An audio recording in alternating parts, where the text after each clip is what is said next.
Hello everyone, I hope you all are doing well. আজকের ক্লাসে আমরা এই গ্রাফিক ডিজাইনিং উইথ পাওয়ারপয়েন্ট কোর্সে কিন্তু খুবই ইম্পর্টেন্ট একটা ব্যাপার শিখবো বা একটা টপিক শিখবো।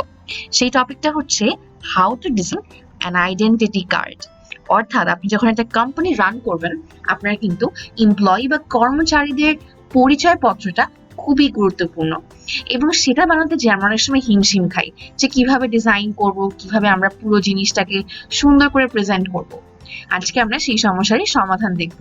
চলুন জলদি শুরু করা যাক।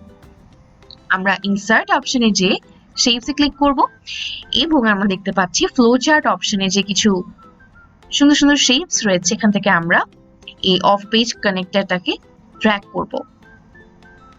ঠিক আমরা এটাকে মাঝ বরাবর বসালাম এবং আমরা শেপের আউটলাইনে যে নো আউটলাইন দিব এন্ড আমরা শেপের ফিলে যে এখানে দিব হচ্ছে আমাদের পছন্দের মতো যে কোনো রং হতে পারে। আমরা গাঢ় কোনো গ্রে বা লাল রং চাইছি দিতে।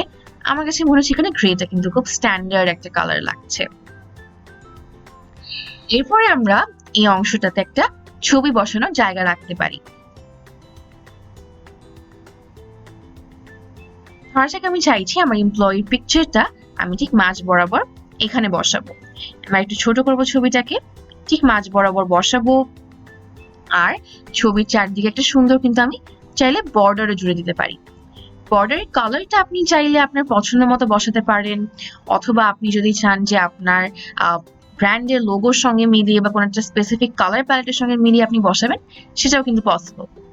আমরা চাইলে এখানে খুব মোটা করে রেডটা দিতে পারি। আমরা পিকচার ইফেক্টে যে হালকা একটা শ্যাডো ইফেক্ট কিন্তু অ্যাড করতে পারি। আর পিকচারটার ব্রাইটনেস এন্ড কন্ট্রাস্টটা আমরা ঠিক বরাবরের মতো অ্যাডজাস্ট করে নিলাম। এরপরে আপনি ইনসার্ট অপশনে আবারও যাবেন, পিকচার্স থেকে যে আপনি আপনার কোম্পানির লোগোটা বসাবেন। এবারে আমরা একটা লাইট থিম লোগো চুজ করব। এর আগে প্রত্যেকবার কিন্তু আমরা ব্ল্যাক যে লোগোটা আছে সেটা ব্যবহার করেছি, তবে এবার ফার্স্ট টাইম আমাদের এই যে লাইট থিম লোগোটা সেটা ইউজ করতে হবে। আমরা বড় করে বসালাম লোগোটা। বসানোর পরে এখানে আপনি ইনসার্ট অপশনে যে এমপ্লয়ির নাম লেখার একটা জায়গা রাখবেন, ভয়েস নেম।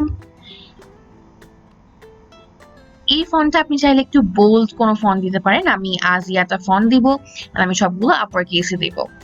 তো ধরা যাক আমি এখানে রাখলাম এমপ্লয়িজ নেমটা একদম ফোকাসে, যেন ফার্স্ট টাইম দেখাতে কেউ একজন বুঝে ফেলতে পারে।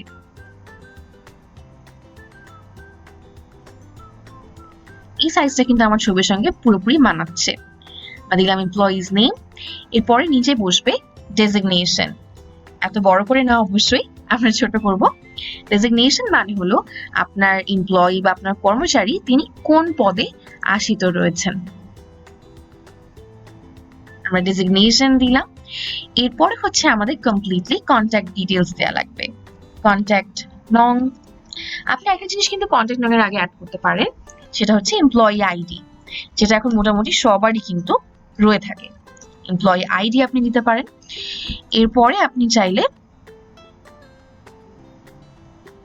এখানে কন্ট্যাক্ট নাম্বারে সব ডিটেইলস দিতে পারেন। Contact details.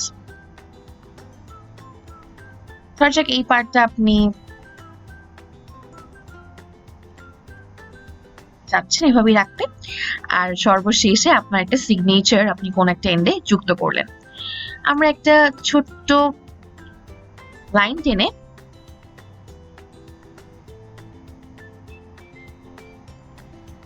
এটার কালারটা করতে পারি ব্ল্যাক, এন্ড এর নিচে আমরা রাখতে পারি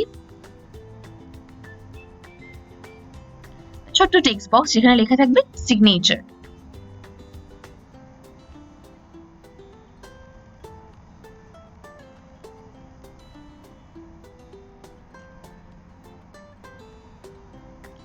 আমরা এখানে আজিয়াটা মিডিয়াম ফন্টটা দিলাম, খুব ছোট করে বসালাম। আপনি চাইলে এই যে খালি জায়গাটি রয়েছে এখানে কিন্তু আপনি আপনার কোম্পানির সবগুলো ডিটেইলস বসাতে পারেন। আমরা কপি করে এখানে পেস্ট করব, দেন আমরা দেখতে পারবো যে এখানে আমরা আমাদের কোম্পানির অ্যাড্রেস, কন্ট্যাক্ট সব কিন্তু বসাতে পারি।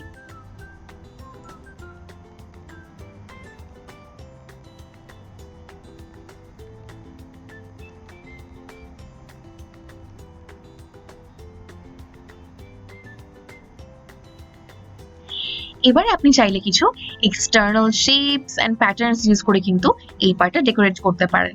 আমরা বরাবরের মতোই খুব সিম্পল একটা প্যাটার্ন স্টিক করব। আমরা আমাদের আগের ডট ডট ফিল প্যাটার্নটা দিতে পারি, যেটা কিন্তু মোটামুটি ফ্যান্সি লাগে। এইভাবে আপনি খুব কম সময়ে আপনার এমপ্লয়ির জন্য একটা কমপ্লিট আইডেন্টিটি কার্ড কিন্তু তৈরি করতে পারেন। আর একটা ব্যাপার কিন্তু ভুলে গেলে একদমই চলবে না, আমরা এখানে একটা শেপ রাখবো, যে শেপটা হচ্ছে আমাদের আইডেন্টিটি কার্ডের সঙ্গে যে একটা গলায় ঝুলানোর ফিতা থাকে, সেটা যেন আমরা এখানে বসাতে পারি। রাইট, তো দ্যাটস ইট। এটাই হলো আমাদের মূল আইডি কার্ড, যেটা আমরা মাত্র কয়েকটা সিম্পল স্টেপ ফলো করে তৈরি করে ফেললাম।